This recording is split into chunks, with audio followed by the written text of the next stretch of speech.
I'm in a plane from Abu Dhabi now to Malaysia, and this is where the journey starts, at least for you guys.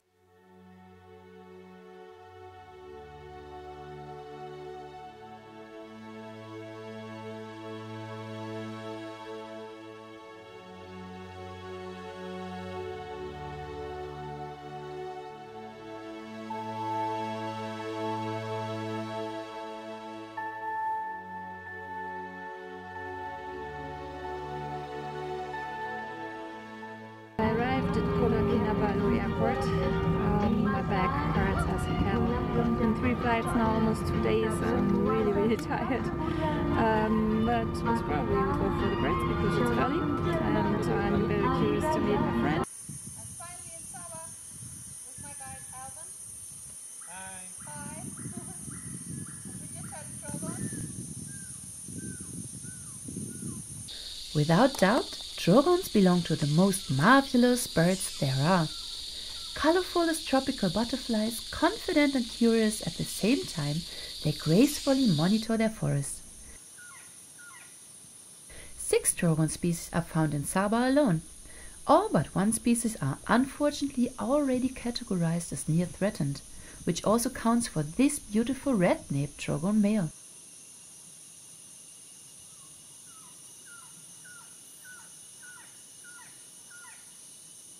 You see here an individual of the subspecies Impavidus, and it's giving us some territorial calls.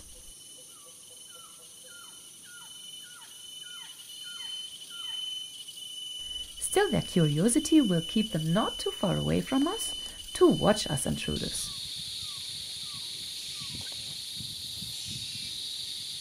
They live in evergreen lowland forests and are abundant below 600 meters, but occasionally up to 1,200 meters. These forests are experiencing a rapid deforestation through logging and conversion to agricultural land throughout its habitat. They are territorial and monogamous birds, and males attract females by singing like other birds do.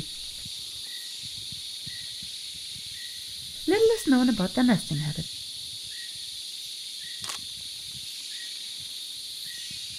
Their food is mostly obtained on wing. They are mainly insectivorous. From records being made, they eat stick insects, spiders, but also fruits and seeds, and small lizards, and often are associated with mixed species flocks.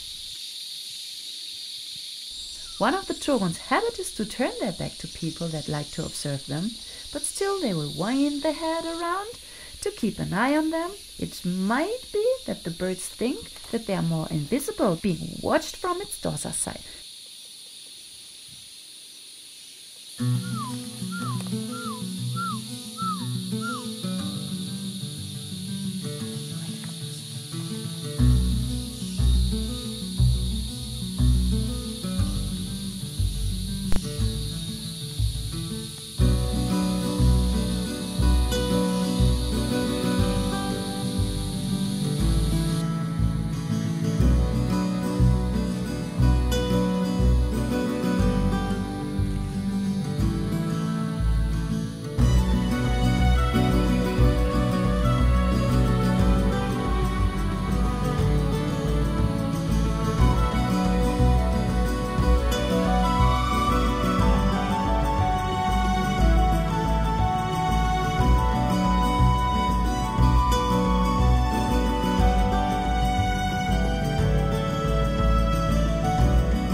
You hear?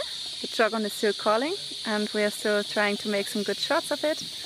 And the woodpecker I was searching for all the time was clear in the open to see, but we didn't find it. The wind carried away. It's drumming a little bit further. So most probably that won't return, but we're still waiting for the trogon to come. No, I didn't manage to find that hammering woodpecker. But Alven had found this female plaintive cuckoo for me.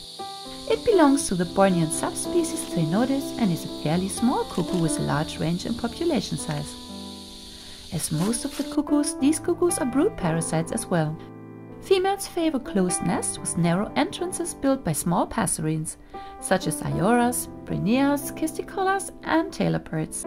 When she can't manage to fully enter her chick's host nest, she will sit on the rim and lay her egg from there. But prior, she will often consume her host nest eggs, which is not only helping her offspring to ensure to get enough attention to be fed by the foster parents, but also providing her with minerals and so helps her to form an own egg. It seems to be a very active bird that is often searching around for its food at canopy level, so we are lucky to have found one just resting. They feed on insects, primarily on hairy caterpillars, and may take some fruits too. Xavier, Alven's son, will soon demonstrate you its call. We're now on top of the Sugut hill and we just filmed the Trogon, very nice. And now we're going back to the house. I'm very fit. I was very sick the last at least 3 weeks, but the humid heat is always doing me very well. Oh, so I'm relieved finally. I didn't sleep for almost 2 days, I would say. I don't have to if I go to the tropical rainforest. Never sleep for 2 days. This brown-throated sunbird male is doing an intense preening in the setting sun. This subspecies Bornensis belongs to one of the 12 species of sunbirds reported in Malaysia.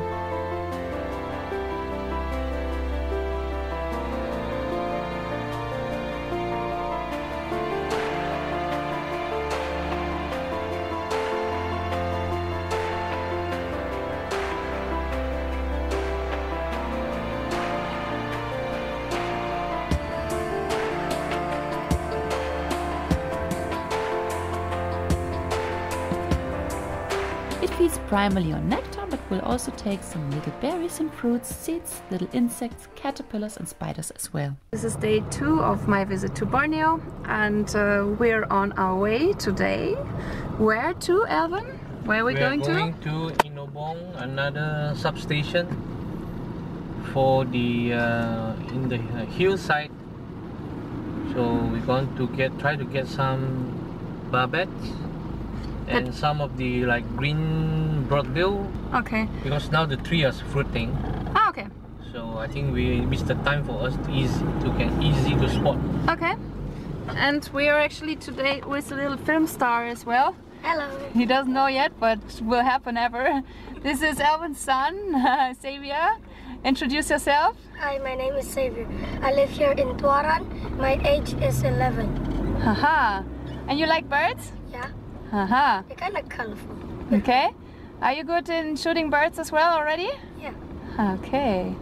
Here, you have your own camera? Yes. Okay. What is your favorite bird? The plaintive cuckoo. Ah, okay. Did you see it often? Sometimes. Sometimes? Yeah. Okay. And where is that here in Borneo?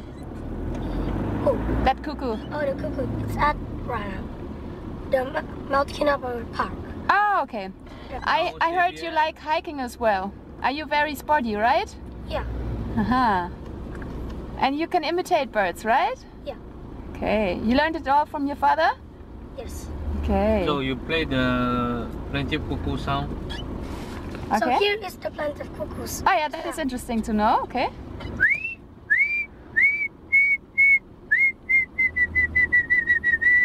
Ah, That is the sound. sounds good. Okay, now we are heading for our destination. It's called Inubong substation. Okay. It also belongs to, I think, in our Cocoa Range. Cocoa Range is under in Mount Kinabalu. Whole range are very long and huge, so it's connected. So the substation actually, I think, it also belongs to Sabah Park in our national park. Okay. So that's why now we are heading to. So today our target bird and species is all like sub-mountain bird. Wow, this is a good song, man. 80s, man. Ah, that's old, man. I like.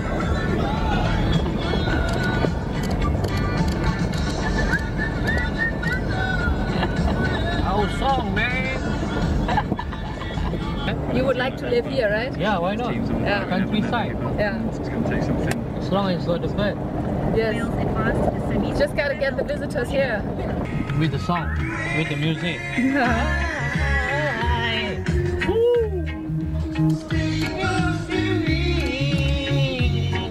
So where is the birding place we are here at?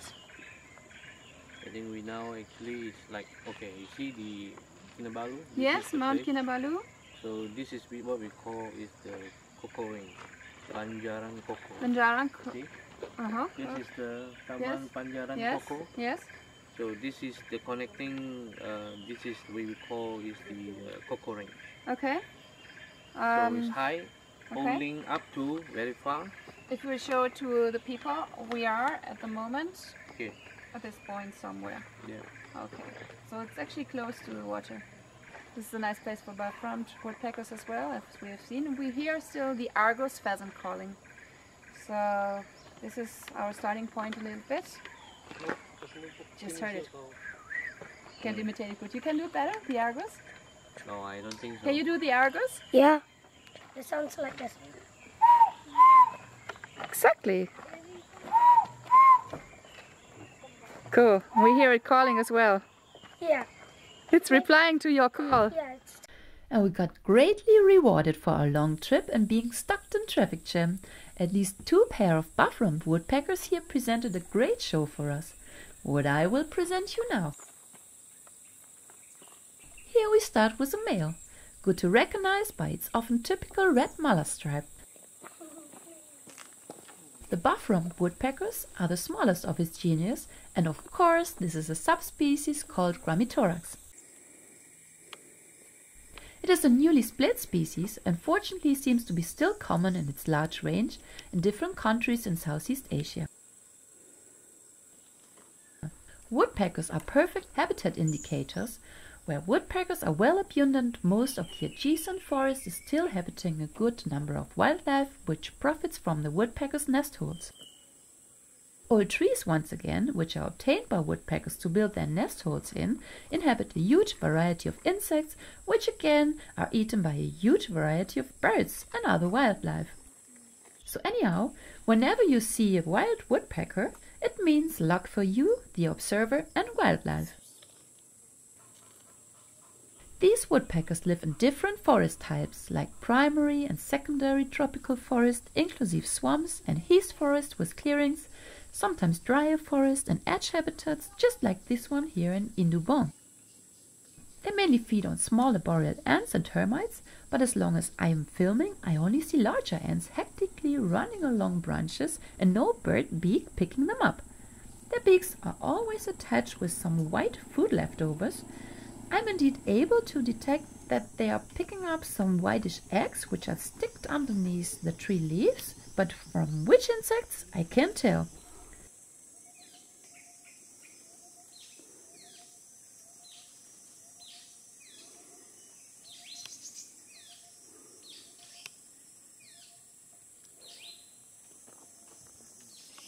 These woodpeckers also will join mixed species flocks, often with warblers, monarch flycatchers and leaf birds.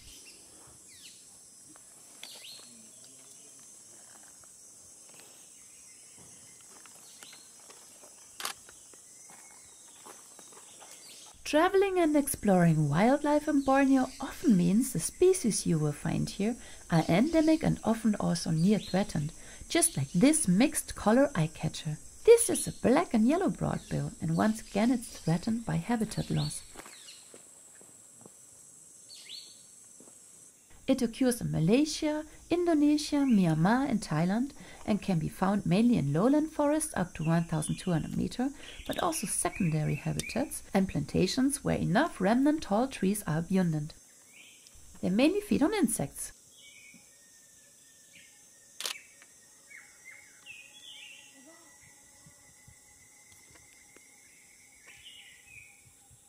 Males make an insect-like bubbling call similar to that of a cicada. So Alven, I'm thrilled. Wow, we just filmed which woodpecker? It's the buff-rump. The buff-rump woodpecker. Male and female. A pair appearing 2 meters away from us. I was like, what am I doing? I was filming and all the time I was like, they're coming closer and I didn't even care. First I was like, oh, there was a woodpecker, we missed it, but they come back all the time. Yeah, that's what I tell you. You've been calling them, right? Yeah, you had I have the speaker. Yeah, okay, cool. Play on and off when they are set, they are ready. we don't call anymore. So when we know the knowledge of calling birds, it's always been talking about this has been a matter. Yeah. Always people saying how you're gonna call the birds, but if you knowledge when the bird is around, you're off it. Yeah. Let him free, and you know, when they are far a bit from you, you want them to have some shot again or whatever, you call again. Yeah. So when it's here, then you're off again. You cannot call continuously just playing like MP3. They might get stressed or That's been discussed too long, you know, for this kind of. And I've seen my first broadbill ever in my life, alive and in the wild. So which was that? That is a black and yellow broadbill. Ah, that colors are amazing. Yeah. And it also came just sitting right there. Yeah. I don't know, all of a sudden it was there. Yep, yep. Wow, and we've seen the green leaf bird? Yes. The green, I think it should be the, I don't think it's the laser. It's a laser leaf bird. Oh, okay, great. Yeah, wow. laser leaf bird. I think it's coming back. The woodpecker is just around, so you want to shoot or what? You gotta film on the woodpecker. As the woodpeckers on our arrival were quite confident and stayed foraging in the trees on our eye level, I have forgotten to film the female. Now that's my chance. Equally beauty as the male, just missing the red mullah stripe, have a look at Mrs. Buff-Rumped Woodpecker.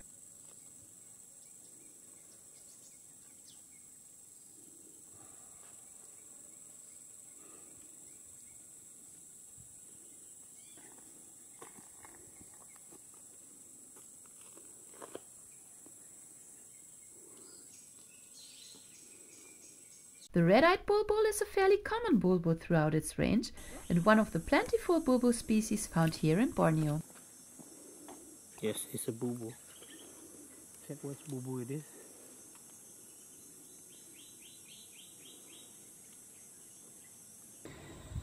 is. Xavier, how does birding go today? Not good. Not good? Are you kidding me? Yeah. Why is that? Like every time I go to the car and the bird flies out and come back here, it lets like push. Oh. It see me like, oh, it's him. Let's go. Why you go to the car all the time? I didn't go. No excuse. I went there to eat, okay? Yeah, of course you can do that, and you miss the birds. Ah, that's why I hate it. Curse you. But you took some good pictures, right? Yeah. Which one? The what do you call it? The woodpeckers? Yeah, the woodpeckers. Can you show me the good pictures? The pictures are like right here. Wait a minute, I'm gonna open it. Yeah. That is one of the good ones already? Let me zoom in. No, this is also a good one too. Ah, which is that bird? Tell me. I forgot what it's called. It's like something. It's a broadbill. Something apart of broadbill. Yeah, it's a broadbill. Why is that a broadbill? Because he has a blue mouth. Yeah, but the bill is like broad, right? Yeah. It's large. So show me the woodpecker.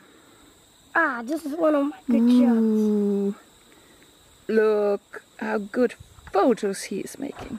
Sparkly eyes. Wow. Sparkly. With which camera are you shooting? Which camera? Yes. The AFS Nikon. Okay. Nikon. Okay, and which lens? The lens? Kind of don't know. Oh, you see it. It's written on the lens. Oh, is it a lens? Oh, yes, it is there. This is how you call the lens. It's a Nikon 70-200 millimeter. Yeah. And it's f4. It's enough. I'm just gonna call it f4. It's good for you, right? Yeah. Cool. And this camera is FT1. Alright. I kind of like it though because it shoots slow and I like it. Yeah, you will get better. I mean, also with a different camera, but the lens is amazing. Yeah. Kind of like it. So did you click any of the broadbill, of the green broadbill? No. That's the bird that keeps flying away from me. So maybe you ask Daddy how to do it. Yeah. How to get this bird. Easy, take a worm. Easy, take a worm? Yeah, take a worm. Take a worm. Daddy, how to get the green broadbill? We have the kingfisher here.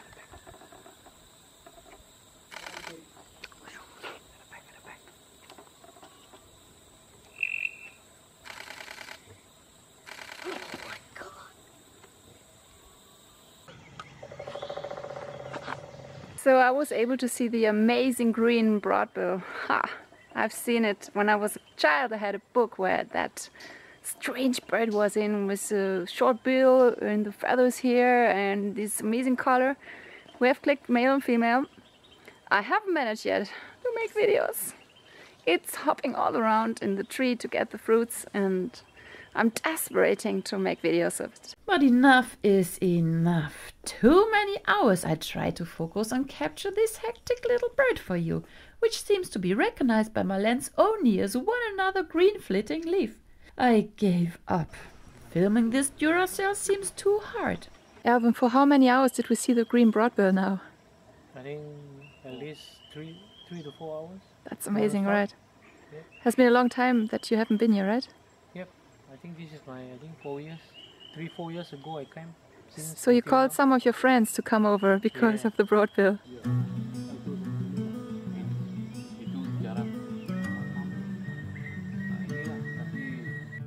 Another near-threatened endemic bird is this dark-throated oriole. Here we find the subspecies Consobrinus, which is found in North, Central and East Borneo and adjacent islands. This species is restricted to forests in regions that are undergoing rapid and widespread deforestations. It is mainly found in primary lowland forests up to 1,200 meters and also occurs in tall secondary forests. Look, it got a companion. One of the woodpeckers joined the meal. They feed on berries and fruits of jumbo trees, also figs and insects, and these little berry-like fruits are loved by lots of tropical birds. And the table seems well served. It can choose between insects and berries today.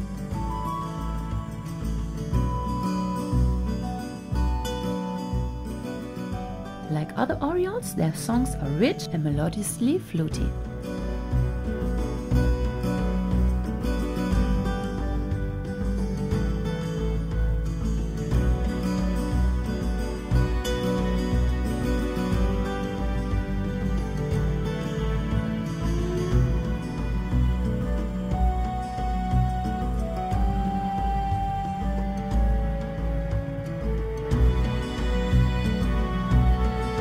And a white-eye. It is the most common oriole in Borneo. Another flying creature, but this time not a bird, caught my attention. This is one of the 31 flying lizard species found in South and Southeast Asia. And as it has just landed on the tree, it is pumping up its D-lab several times, which might be a sign of marking their territories, as they also show this behavior in courtships. But interestingly, it is also using its D-lab to help it sailing through the air in flight.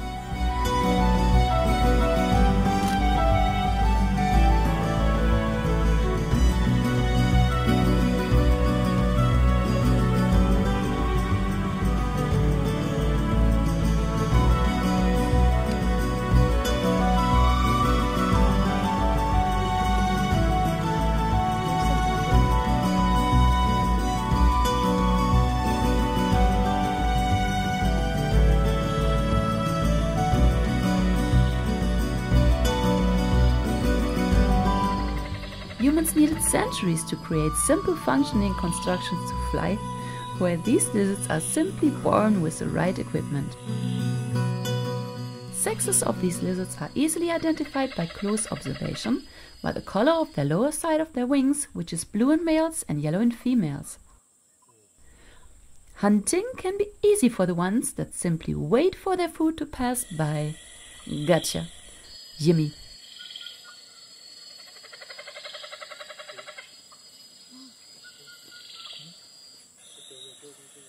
The bigger the better. The enchanting Macaws are often on birders' wish lists, also on mine. So let me introduce you to this red-billed macaw of the subspecies Pallidus. Macaws belong to the cuckoo family but are no brood parasites. They feed by moving through the tree vegetation with hops and balancing or twisting their long tails like squirrels and then turning and catching their prey. Yes! Yes! Their diet is similar to the diet of most forest cuckoos. containing lots of insects, caterpillars, spiders and some crustaceans.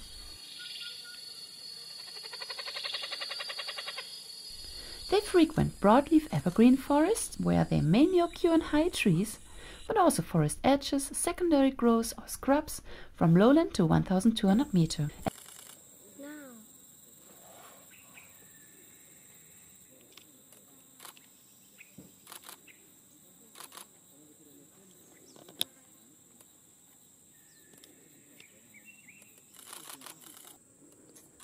And it remains a miracle to me how these large colorful birds always manage to hide so well in their trees from their human observers.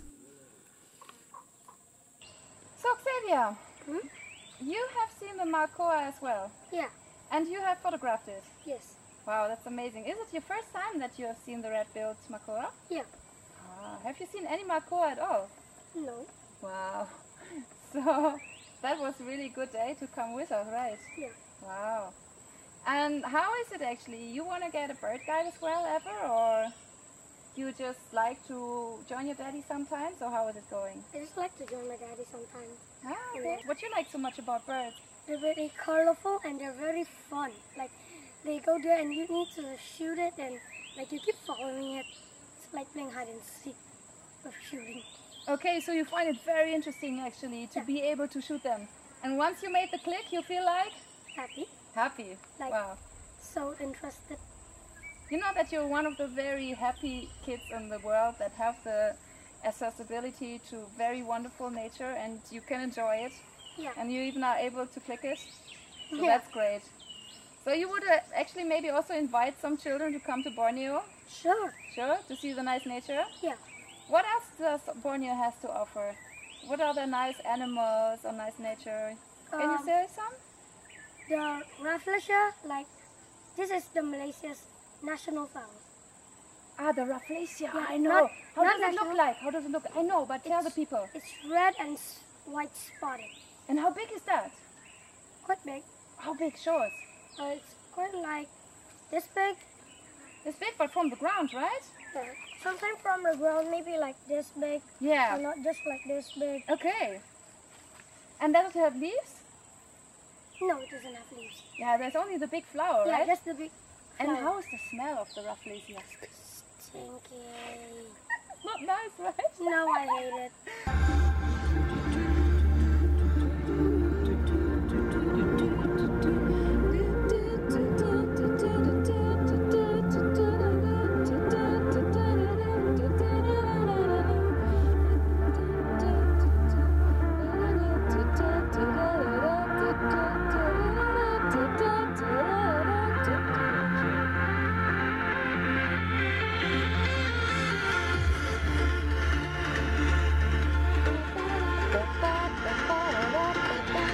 As usually, I also have to go snorkel, of course, when I'm on an island. So we are going offshore of Kota, Kinabalu, and pretty much looking forward to it. The beach here was not so nice with lots of dead fish, so I hope I will see some alive ones out there. And I'm alone now because Alven doesn't like the water so much, and let's see what we can find.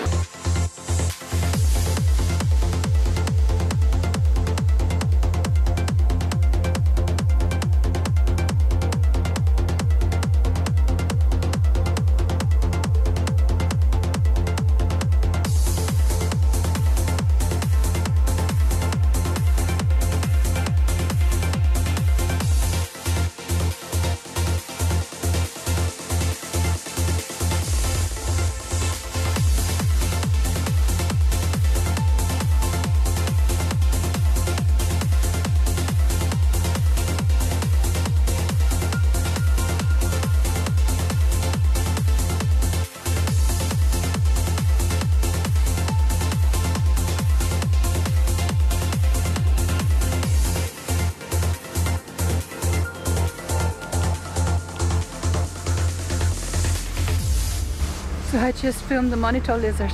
I didn't know they would even be on this island. I got bitten by 100,000 mosquitoes maybe already, but the monitor lizard was definitely worth it. So I will show you now.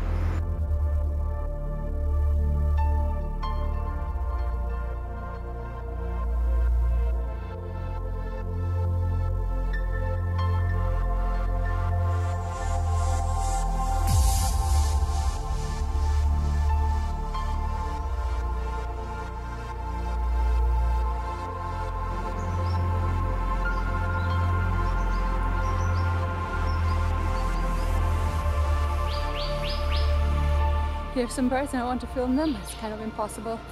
I should have thought about the mosquito problem. I was just trying to focus on a bird. I got bitten by at least 10 mosquitoes at once. Oh, it's horrible. So I think the birding time won't go for long, so I'm not well prepared against mosquitoes here.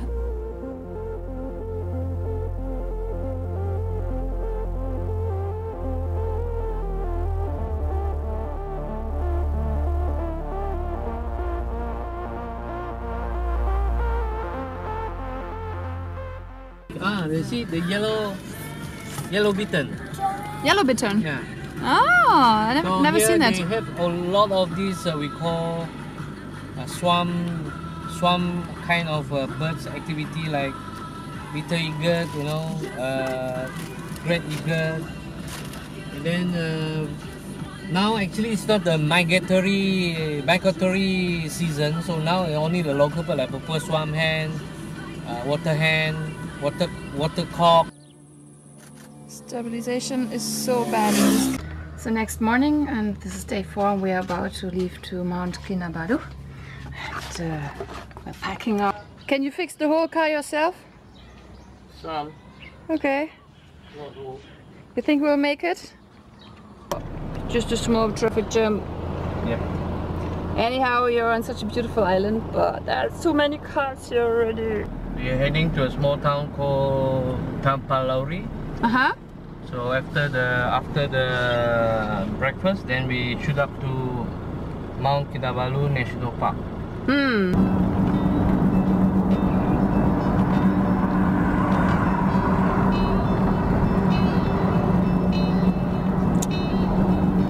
This small bridge they call Jambatan Tampaluri. You see the name? Okay, yeah. Jambatan Tampaluri. This bridge actually here is the place for most of the tribe.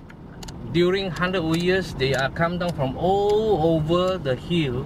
Yeah. Come down here to gathering for the Sunday market. They do their butter trade. And what is that? For a That's a train? hanging bridge. For a train or what? No. For people to walk Yeah. across Okay. the river. Yeah, okay. Just in case flooding, you know, those things. Flooding, yeah, okay. So the people from the mountain, they get all the agriculture crops. Yeah. Like via rice, that bridge. Whatever. They brought it all via this one yes. bridge. Yes, they brought over all the things from. They walk for a few days, 1 week. Yeah. They come down here to change, like salt, sugar. Yeah. Those they need. You like this place a lot, where we go to have breakfast? Yeah, I always eat breakfast here. Always. Always. But never at home. Sometimes, I mean, when at school you do. No, actually, I eat most in town. I mean, in my house. Let's see if they have some veggie style here for me too.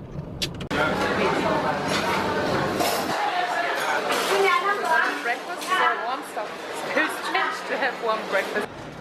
While we had to wait for our warm breakfast, impatient me had to film the common but new to me glossy swiftlets, which were busy constructing their nests on the ceiling in the building in front of the restaurant. Their nests are mainly made of nest material they obtain on wing, as they are almost unable to land on ground because of their short legs and the swiftlets' saliva. As you can see here, they're simply clinging on the wall, which is possible due to their strong claws, with which they can grasp vertical surfaces. These birds spend perhaps more time in the air than any other bird, and for their highly efficient flight they have developed long wings and a low body mass in relation to wing area. With their fine-tuned body, they are about 70% more efficient flyers than other birds of the same size and weight. Bird nest farming is a very lucrative business in Asia for delicacy soups, here in Sabah as well, but this doesn't affect the glossy swiftlets, as their nests don't contain enough saliva.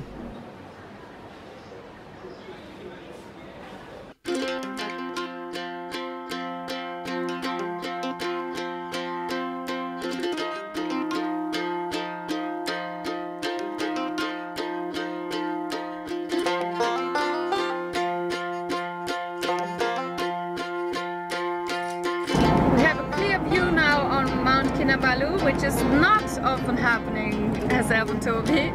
Often the top is fully on the clouds, So we're driving now and we're making awesome videos seeing this huge mountain which was more than 4,000 meter high, right? 4095 meters. 4095 meters. It's the second highest mountain in Southeast Asia.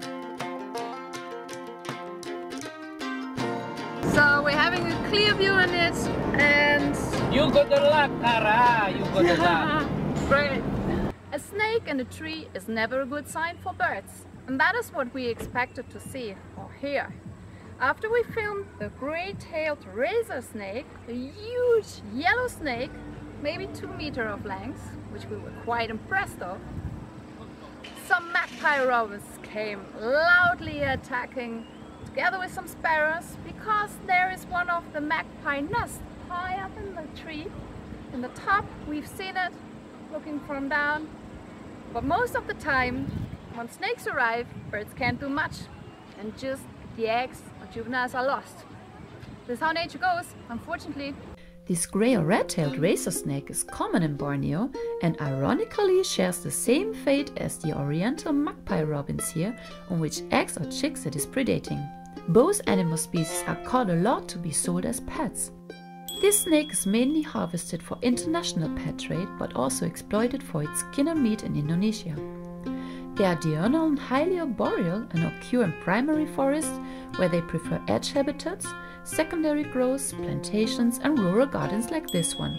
Their dorsal scales are rough, which helps them climbing through the trees. These razors mainly feed on rodents, birds and bats, which they find in their trees and can even capture birds in flight. They tend to be quite aggressive and seem to bite if you approach them too close, but they will kill their prey by strangling, so they are not poisonous. After we have filmed the snake already, we know why this oriental magpie robin male was making ongoing alarm calls to chase the snake away. And we know it's a male, because they are the ones in breeding season that are more aggressively defending their pair's territory and nest. While as the females spend more time feeding the chicks.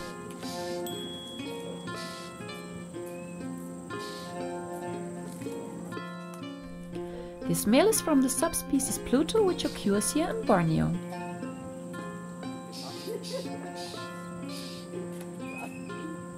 Due to their beautiful songs, they were once very popular cage birds and also used for fighting in the past in India.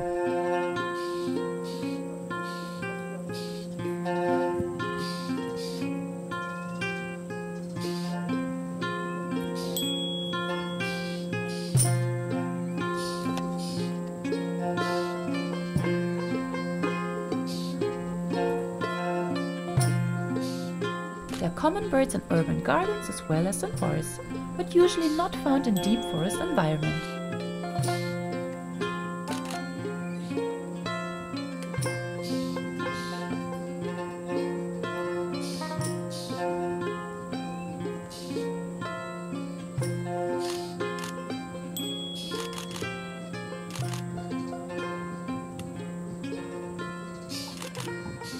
They are mainly insectivorous, but occasionally take some flower nectar, fallen fruits, leeches and some geckos as well. They seem to nest in buildings more, but since there is not many houses up here, seem to have chosen the wrong nest site in this tree. This is the time of my life, whoa, whoa, the time of my life, the moment I was live for, it's a perfect place to be, right here.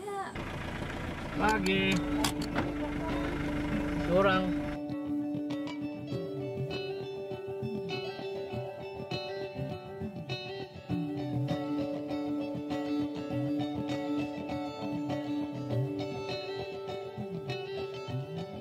So Alven, we finally arrived at Kota Kinabalu mountain. Yep. Yes. Mount Kinabalu. Mount Kinabalu. Yep. Oy, oy, oy.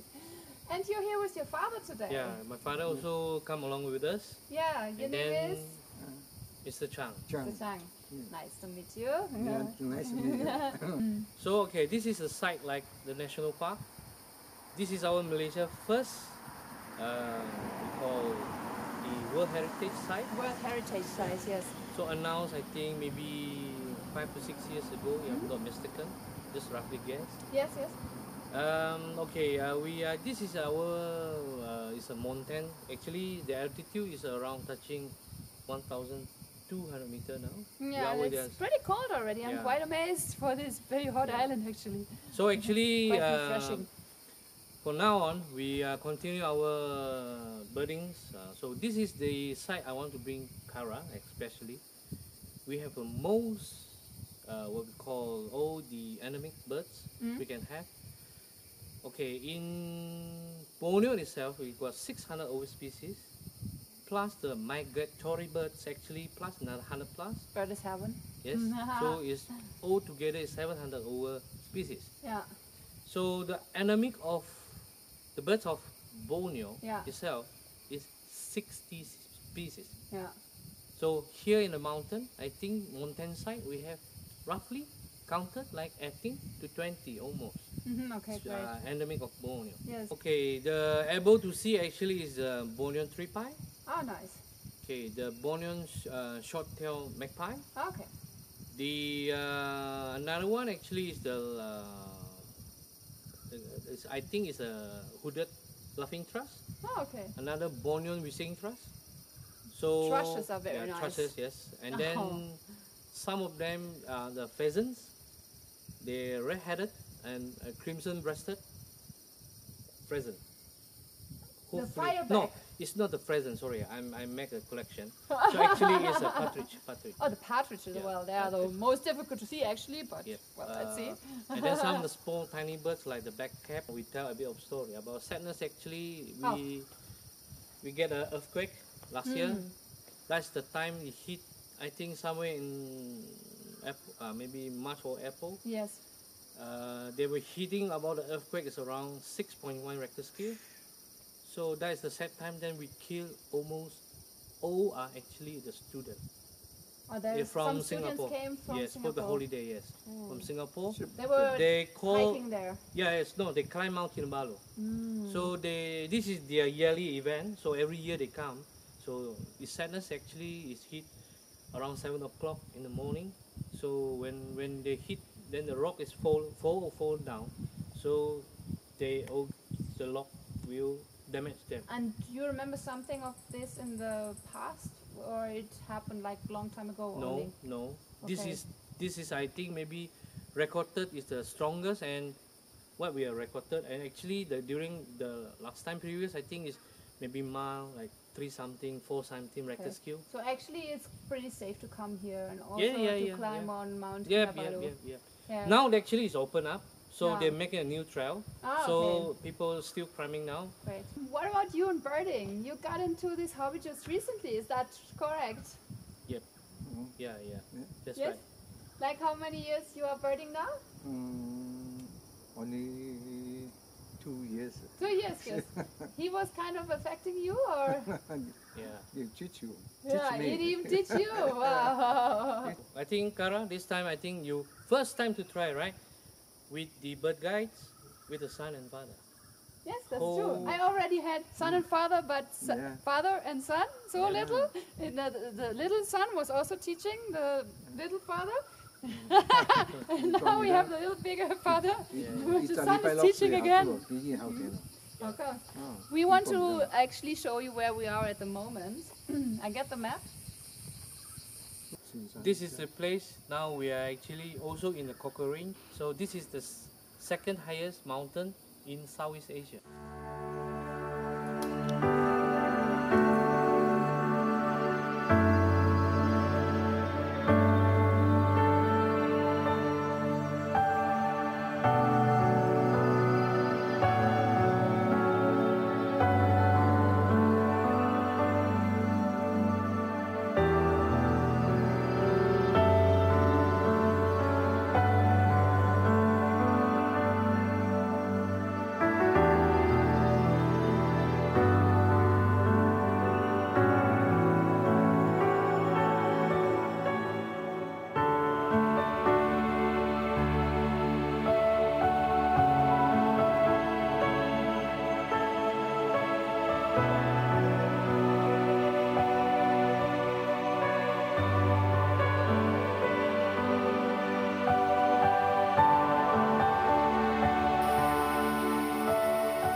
so happy. We just were able to see one of the most amazing birds here, which is the white-headed Green Broadbill. It's much larger than the Green Broadbill, which we already clicked, and it was like a fairy tale. The feathers are shining like the quetzals, and it was just coming on over. When we came back from the forest, and I was like, oh, hey, what's that? Everyone was calling me, and I was still clicking the chestnut-headed laughing thrushes, which are so beautiful as well. Just a whole group of them was here. And I've seen the trip.I also. Yeah, we still have maybe 1.5 hours to go and see which more endemics we will find. Alven actually found another one. Very little one. Oh, these little ones are really getting me crazy. What was it again, Alven? It's a Borneo subtail. Yes, it's there. But I rather went for the bigger birds, as usual. Our last Bornean endemic today is the Ashidrongo. Here we find the subspecies Stigmatops. The Ashidrongos have an extremely large range. They are widely distributed across South and Southeast Asia.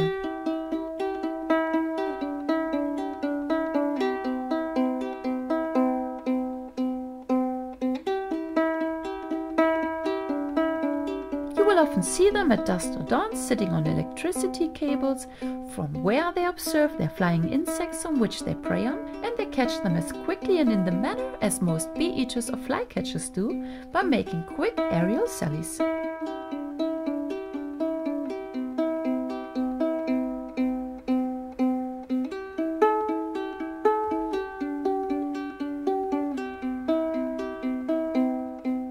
Like other drongos, they can also perfectly imitate calls of other birds and even the whistling notes from the common iora.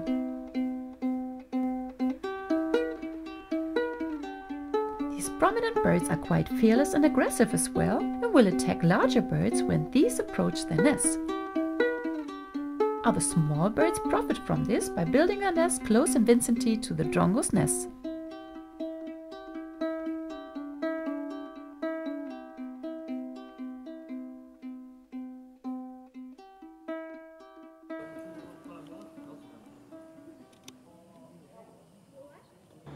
Another day passed by. This was day 4 of my trip to Borneo, and we're on an amazing mountainside still where all swiftlets are flying around, and I just filmed some ashy drongos, and at the back you see not so much of the sunset anymore with all the clouds coming. That's why we don't see the sunset, because it's so cloudy today. Of course I'm not alone. I'm still with my friend and bird guide, the one and only Alven. How was our day? Fine, good. It was great, huh? Wasn't it? At least, I promise, you must see the whitehead. At least you see one. The whitehead whitehead green broadbill we have seen, and it was just there for a few seconds, but so amazing. So yeah, we're heading out for another day. We leave when it's starting to get light. We come back home when it's not light enough anymore to film birds. We eat something, copy the files, go sleep again. You found the bird. Click, click, click. And now you're like, wow, happy, happy, happy. Finally got it. These Yes, sunsets here are amazing. Very wonderful. Should be here? Good? There? What? Here? In the air? There? Yeah, better? No. Yeah. Yeah, better. Okay. Yes. Sunsets here are amazing.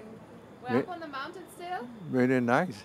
Okay, we're up on the mountain still, and you see the clouds coming. Yeah, can. No, I'm not talking to you. Ah. So, And when you come home, no, not you. Well, you too, most probably, but especially me too. I need holiday. So they always think like, oh, cool, you go on this place, you do holiday. No, not so much actually. Because when you're into birding, you're standing or walking all day. Let's go for it. We just found a great-tailed razor snake. Let me begin again.